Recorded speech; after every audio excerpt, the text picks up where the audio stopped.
We have been hearing about the big, beautiful bill for weeks now, but the pressure is on. A major health care package could be heading to President Donald Trump's desk as early as next week. For information and perspective, I want to bring in our political expert, Joe St. George, this morning. Joe, good morning. Here we are again talking about the so-called big, beautiful bill. Can you break down the possible impacts from this? Yeah, it's crunch time, I think, with this legislation. And I know our eagle-eyed viewers say, oh, they've been talking about this bill for months.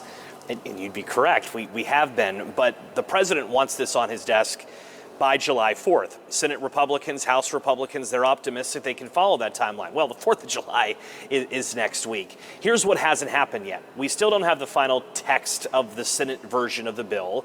And remember, because the Senate is passing their own version of the bill, or at least trying to, it'll then have to go back to the House next week, if the Senate's able to accomplish this in the coming days, for a final vote. So it's a very ambitious timeline, but this matters, right? This impacts all of our pocketbooks. It impacts all of our wallets. It impacts how much we're going to be paying taxes for the next several years in our country. No taxes on tips. If you're an older American watching us right now, your deduction level, the amount that you can deduct from the standard deduction, would be higher than younger Americans. So this is potentially big for your wallets. For parents, the child tax credit gets expanded as well.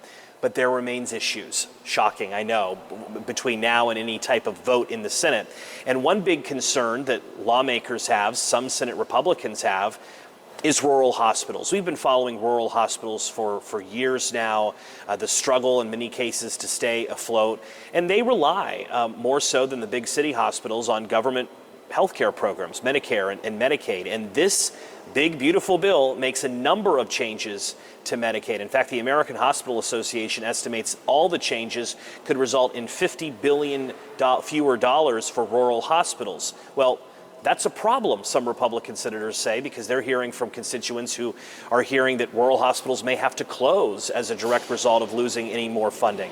As we speak right now, there are conversations happening on Capitol Hill about perhaps creating a rural hospital special assistance fund to offset some of the losses that could come forth with this bill. The other thing we're watching and tracking with this legislation, and it's slightly wonky, so bear with me, it's something known as provider taxes. Now, Virginia is one of 22 states that currently help pay for Medicaid spending each and every year by putting a tax on healthcare providers, putting a tax on associations that provide care. Well, this legislation would limit how much states can charge in those taxes. This could create a big budget problem in the state capital in Richmond in the years to come, potentially. So that's one storyline that some lawmakers are worried about, that we're following as well. Again, healthcare, Medicaid, some of the big remaining hiccups to President Trump's goal of trying to get this on his desk sometime next week, Aaron.